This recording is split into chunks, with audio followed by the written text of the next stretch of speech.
Close your eyes. Let the noise of the day fade out. You're about to step inside a forgotten world, the secret chambers of the Mughal Harem, where love, power, and ritual lived behind silk screens. This is not history from the books. It's the story whispered through marble walls and perfumed nights.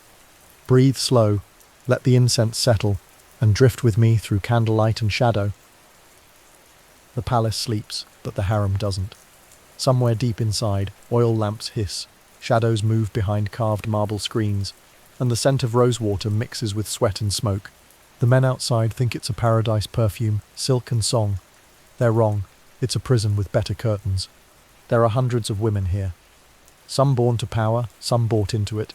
Some dragged from conquered lands. Wives, concubines, dancers, servants and spies, each living under the same rule. No one leaves. The walls are high, the guards are loyal, and the outside world might as well be another planet. You wake before dawn. It's never quiet. The air hums with routine. The scrape of copper trays, the slap of sandals, the soft cough of women who've been breathing incense too long.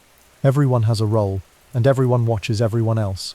The eunuchs patrol the corridors like clockwork, trusted, feared, and completely in charge. They control the doors, the messages, and the moods of the emperor's world. Power in the harem doesn't come from beauty. It comes from proximity. How close you are to the emperor's bed, his mother's ear, or his favorite cook. You can spend your whole life polishing yourself into perfection and still disappear if someone younger smiles at him the right way. It's not a love story, it's a hierarchy wrapped in silk.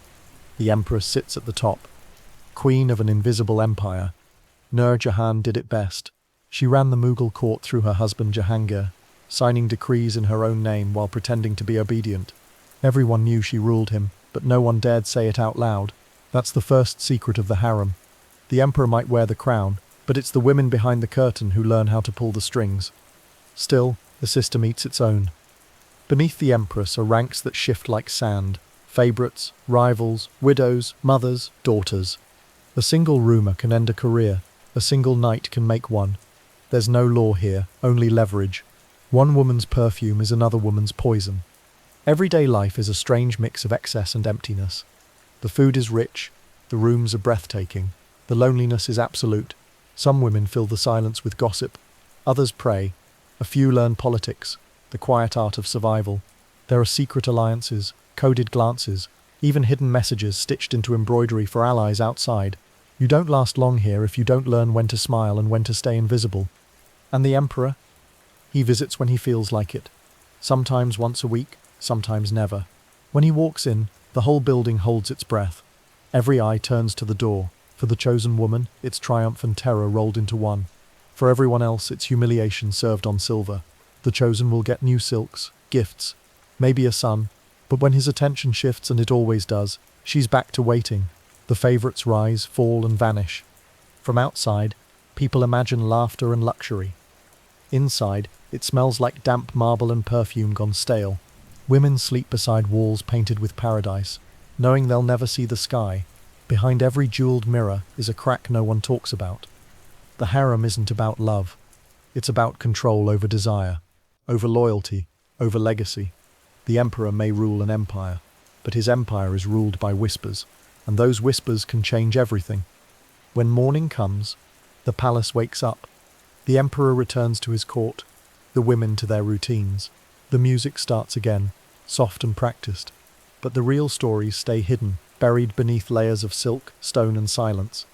Because the harem's greatest secret was never what happened behind the screens, it was how much power the women inside learned to wield while pretending they had none. Night in the harem isn't sudden. It seeps in. The corridors dim, the laughter dies down, and incense thickens the air until it feels like breathing smoke. Everyone knows what this hour means. Somewhere deep inside the palace, the emperor's chamber is being prepared, and a single woman is about to become the center of an empire. The ritual begins long before he arrives. Servants draw steaming baths, filling the room with the scent of rose, sandalwood and musk. The chosen woman is silent as they undress her, hands moving over her body like routine. Her skin is rubbed with fine powders of pearl and turmeric, her hair washed in jasmine water until it glows. Every movement is measured. This isn't romance, it's preparation, precision disguised as luxury.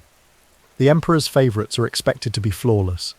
They know the rules, No perfume too strong, no color that displeases him, no jewel that reflects poorly on his mood. Each detail is studied by the attendants: how to tilt the head, how to walk so the ankle bells sound soft but not eager, how to look grateful but never desperate. Desire here isn't spontaneous, it's trained. Astrologers have already chosen the hour.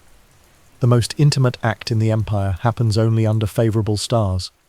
The emperor's night attendants whisper prayers as they light the oil lamps, each flame symbolizing power, lineage, and luck. A small copper plate is placed at the bedside, gold bangles, saffron petals, and a silver mirror. Tradition says the mirror keeps evil away, but everyone knows it's to remind her what he sees. When the emperor finally enters, the harem stills. His arrival is wordless. No fanfare, no music, just the sound of footsteps echoing on marble. She bows, and the attendants retreat, closing the doors behind them. The silence that follows isn't peace, it's pressure. He is ruler of half the world, and tonight, her body is his empire. What happens next depends on the man. Some emperors were poets, turning the night into ceremony. Music playing softly, verses whispered between touches. Others were soldiers, used to command, uninterested in tenderness. But whether gentle or cruel, the act is always the same: ritualized, recorded, remembered. The emperor's attendants will take note of everything by morning: how long he stayed, what he said, whether he smiled. These details decide a woman's fate more than any prayer. In some chambers, musicians play from behind screens, unseen but listening. Their melodies are slow, rhythmic, designed to steady the emperor's pulse and mask the quiet sounds that follow.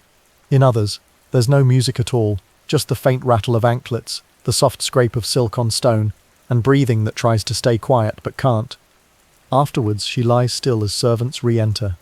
They bathe her again, wash the sheets, and carry away the bowls of fading rosewater. No trace is allowed to linger. Even love must be cleaned up before dawn. The emperor leaves without looking back. His mood will decide if she becomes a name in the records or a memory erased by sunrise. Yet beneath all the ritual, something human flickers. Some nights, the emperor lingers. He listens when she speaks. He touches her face as if he's trying to remember it. There are stories of one ruler who left his chamber and ordered the musicians to stop playing. He said the silence made him feel more like a man than a god. But those moments are rare. For most, the ritual is just another duty performed, recorded, forgotten. By morning, the harem returns to its rhythm of perfume, gossip, and waiting. The woman who was chosen will smile and walk among the others as if nothing happened. And when the next night comes, the lamps will be lit again, the baths prepared again, and another name will be whispered through the corridors. Desire in the harem was never about love, it was about control. And yet behind every curtain drawn in gold, there was always a heartbeat that wanted something more than survival. Not all power wears a crown. Some of it hides behind jasmine veils and smiles sharp enough to draw blood. The harem wasn't a garden of pleasure. It was a boardroom, a battleground, and a prison disguised as paradise. The men outside thought they ruled the empire, but half the time they were taking orders from behind the curtain. Start with Nur Jahan, the woman who rewrote the definition of influence. Born Mehron Nissa, she entered the Mughal court as a widow with nothing to lose. Most women faded into the background. She didn't. When Emperor Jahangir saw her, he didn't just fall in love, he surrendered. Soon coins bore her name, edicts carried her seal, and the empire learned that the most dangerous weapon in Agra wasn't the sword, it was her handwriting. Nur Jahan sat behind a lattice screen while men kneeled outside, awaiting her approval on imperial orders. When rebellions flared, she negotiated treaties. When wars erupted, she chose who led them. She turned silk and scent into strategy. But power makes enemies faster than it makes allies. Nobles whispered that she'd bewitched Jahangir, that no man could think clearly under her gaze. They were half right. She knew her survival depended on keeping him intoxicated, not just with love but with her mind. She staged hunts, designed perfumes, hosted poetry gatherings, and spoke politics disguised as pillow talk. While men toasted their victories, Nur Jahan counted their weaknesses. Then came Mumtaz Mahal, the opposite kind of power. Soft, patient, but absolute. She wasn't interested in politics, but she ruled Shah Jahan's heart with quiet precision. Every decision he made passed through her. Ministers learned to wait for her nod before speaking. She advised him in private, guided him in public, and made him believe every idea was his. When she died in childbirth, something in him cracked. He built the Taj Mahal not just for love, but for guilt, obsession, and loss of the only person who could control him. The marble stands perfect because perfection was all he had left. And then there was Jahanara Begum, daughter of Shah Jahan, sister to Aurangzeb, the emperor who would later imprison his own father. Jahanara was born into power and learned early that intelligence was her only defense. She became the first lady of the empire after her mother's death, managing vast estates, organizing trade, and mediating court rivalries. But she was more than a princess. She was a strategist. While her brothers fought over the throne, she tried to hold the empire together with ink and diplomacy. She funded caravans, built mosques, and opened public kitchens. Behind the purdah screen, she wrote letters to governors, ambassadors, even Sufi saints. Each message carried risk. Some say one of those letters sent to prevent a war was intercepted. The messenger vanished. She didn't stop writing. The Mughal Harem wasn't just filled with queens. It was also home to courtesans, women trained in poetry, dance, music, and conversation, the social intelligence officers of their time. They knew everything: who was sleeping with whom, who was plotting against whom, and which general was drunk enough to talk. One name surfaces in fragments: Lal Kunwar, the courtesan who rose from a dancer to the emperor's obsession. She mocked ministers in public, broke every rule of etiquette, and was rumoured to hold more secrets than the imperial archives. Then, one night, she disappeared. No record, no grave, just gone. The court pretended not to notice, which usually means someone very important did it. These women played the game better than anyone, because they had no choice. Their beauty opened doors. Their wit kept them alive. They built power out of limitation, influence out of silence. The men wore crowns. The women built the hands that placed them there, and could just as easily remove them. In the Mughal world, history remembered kings, but the real empire was written in the handwriting of its queens. Love here isn't private. It's public theatre with deadly stakes. Every look, every word, every note of music is a move in a larger game. The harem wasn't just a world of silk and perfume. It was an empire of information. What outsiders called luxury, insiders knew as intelligence work. The women weren't just ornaments. They were observers. Every conversation that passed through these marble corridors was weighed, recorded, and if necessary, weaponized. The guards were eunuchs, trusted because they couldn't desire what they protected. But desire takes many forms. They controlled who entered, who left, and who whispered in the wrong ear. Some were loyal, others sold secrets for gold, jewels, or promises of freedom. A letter misplaced could ruin a family. A sentence overheard could start a war. The emperor's heart wasn't the only thing under surveillance. So was his mind. Each woman knew her position in the invisible hierarchy. The emperor's favorites learned to master the art of listening while pretending not to. Music lessons, poetry readings, and perfume making were less about pleasure and more about access. You didn't play the sitar to entertain. You played to linger in the room longer, to hear what the ministers discussed after wine loosened their tongues. The sweetest sound in the harem wasn't melody, it was information. Perfume bottles carried more than scent. Some were filled with coded notes written in the tiniest script wrapped in silk threads. Attendants passed them through the palace, disguised as gifts. One bottle might hold a recipe for rose oil, another might contain details of a governor's betrayal. When a concubine wanted to send a message beyond the walls, she didn't use words, she used fragrance. A new scent arriving from Persia could signal a shift in loyalty. A missing bottle could mean someone had been silenced. There's one story the court historians never wrote down but everyone whispered. A concubine named Rukhsar, known for her voice. She sang at private gatherings songs so beautiful that even the emperor's generals stopped talking to listen. But Rukhsar's lyrics were more than poetry. Hidden between her verses were lines describing military positions, troop movements, even names. She was feeding information to a rival faction inside the court. The emperor discovered it only after one of her songs mentioned 5 falcons returning before dawn. His spies found 5 captured couriers in the desert that night, carrying stolen orders. By morning, Rukhsar was gone, her room sealed, the sitar left behind, one string cut clean through. In the harem, seduction was survival. The women didn't flirt for affection. They flirted for leverage. A sigh could buy a favor, a glance could plant suspicion. The emperor never trusted entirely, and neither did they. He had his spies among them, they had theirs among his men. It was a cycle of manipulation so intricate that no one could tell where the lies ended and the truth began. Even the art of beauty was strategic. A new jewel worn at the wrong time could signal an alliance. A specific color of silk might declare silent defiance. When the emperor's mood shifted, So did the entire wardrobe of the harem. The women read his temper the way generals read weather. One wrong move, a word, a smile, an absence, and your fortune vanished overnight. Poetry was another language of control. Poets were invited to perform, but their verses were often double-edged. Behind metaphors of love and longing hid messages about betrayal and ambition. One misplaced metaphor could end in exile, so the women learned the art of interpretation, reading between the rhymes, hearing what wasn't said. No secret ever truly stayed buried in the harem. The walls themselves seemed to listen. Conversations held in whispers found their way to the emperor's ear by dawn. Ministers outside believed they ruled India. They didn't realize that decisions often began in these quiet rooms, carried on the breath of a woman who knew exactly when to smile and when to stay silent. In a world built on desire, knowledge was the sharpest seduction of all. Morning in the harem wasn't quiet. It was rehearsed. Before the first call to prayer echoed across the marble courtyards, the air was already thick with scent and motion. The sun filtered through latticed screens, scattering light in golden patterns over silk cushions and polished floors. The smell of rose and musk floated over everything, sweet enough to hide the scent of sweat and worry. It looked like paradise, but paradise had a schedule. Every day began the same way.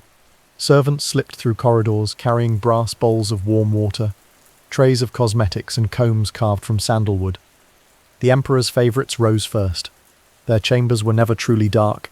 Lamps burned all night so attendants could monitor their sleep, their breath, their beauty.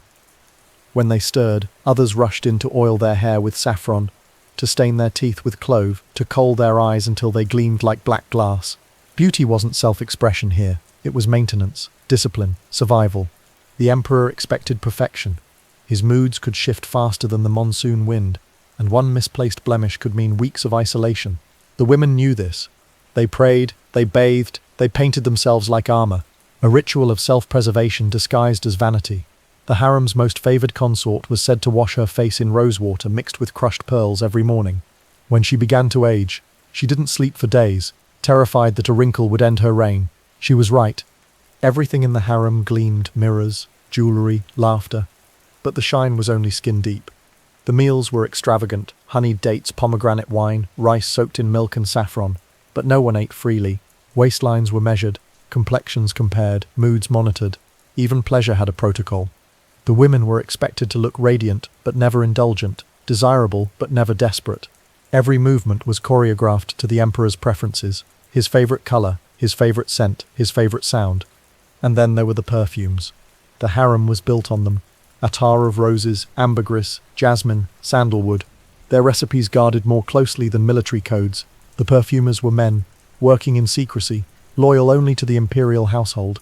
Each vial was catalogued, each scent assigned to a specific woman. The emperor could tell who entered a room by smell alone. Once a vial went missing. A rare oil brought from Yemen, reserved for one woman only. 3 servants were flogged. One disappeared entirely. The bottle reappeared a week later, unbroken on the emperor's writing desk. Even the architecture participated in the illusion. The walls shimmered with murals, gardens, peacocks, rivers, skies. From a distance they looked alive. Up close they told different stories. Layers of paint hid tiny inscriptions. Love poems, warnings, names carved by women long forgotten. Some swore the murals concealed passages used by guards and spies. Others whispered of rooms bricked over during purges, small, soundproof, unrecorded. Prayer followed perfume. The women gathered on soft carpets, chanting verses under their breath.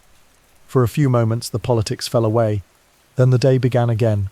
Dances, letters, gossip, music, and always the sound of footsteps beyond the walls. The eunuchs walked their rounds with measured rhythm, announcing the emperor's moods before he entered. If he was angry, laughter stopped. If he was calm, music started. The harem's peace was never real. Every hour hummed with tension disguised as grace. Even friendship was temporary, built on convenience, undone by jealousy. A woman's closest ally could turn on her by nightfall. Yet somehow life continued.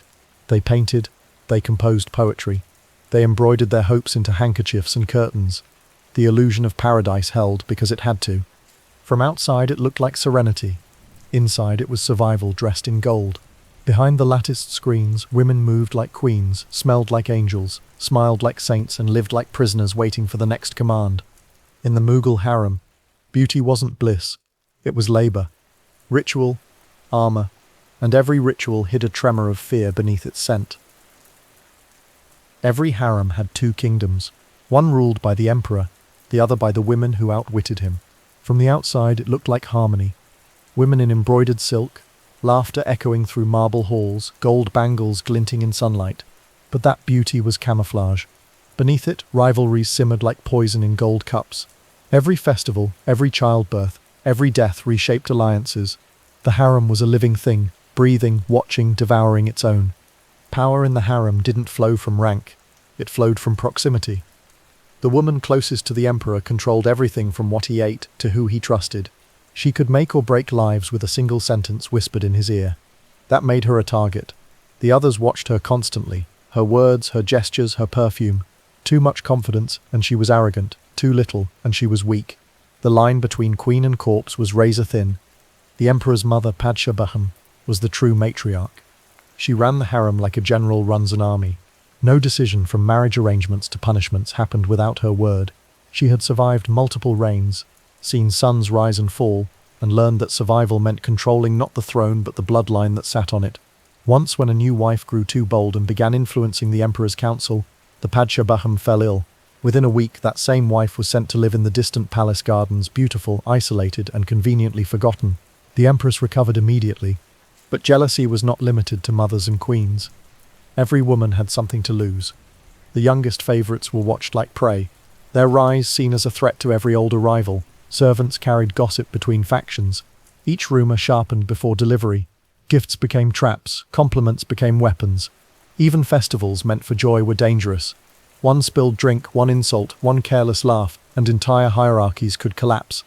It wasn't always quiet betrayal. Sometimes it was open war.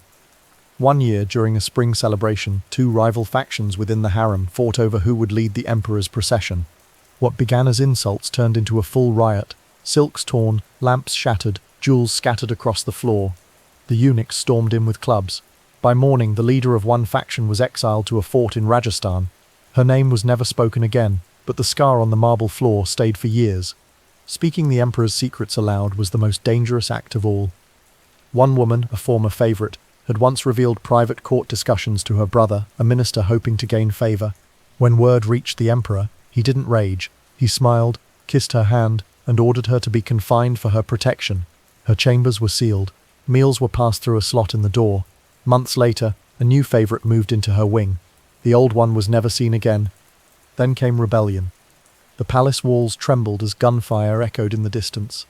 Servants whispered that the army was divided, that one of the emperor's sons was marching on Delhi. Inside the harem, panic spread faster than smoke. The women were trapped, rich, glittering prisoners with no escape. Some packed jewels in silk pouches, ready to flee if the gates fell. Others prayed, but loyalty, even then, was not simple. Some supported the emperor, others secretly rooted for the rebel prince, hoping a change in power might bring new freedom or new favor. When the gates finally closed, no one knew which side the harem truly belonged to. When morning came, the city was quiet again. The emperor remained on his throne, and the women returned to their routines: perfume, prayer, gossip, survival. But everyone knew the truth. The harem could survive emperors, wars, and dynasties, because it was built on something stronger than power: instinct. Behind the laughter, behind the silks, the women of the harem lived by one rule only: outlast everyone else. Night again. The oil lamps tremble, their flames bending with the sighs that fill the harem. The marble gleams like bone, cold and spotless, as if it has forgotten the heat of the day. Somewhere in the distance a woman hums a forbidden melody, soft, trembling, and meant for ears that will never hear it. Love in the harem isn't gentle, it's perfumed and dangerous. It breathes quietly between rules and punishments. The emperor's affection could make you a legend, or end you. When he chose you, it was like being struck by lightning. The entire palace would shift to orbit around your name. Gifts, titles, silks, servants, everything poured in. But the emperor's heart was as restless as the monsoon sky.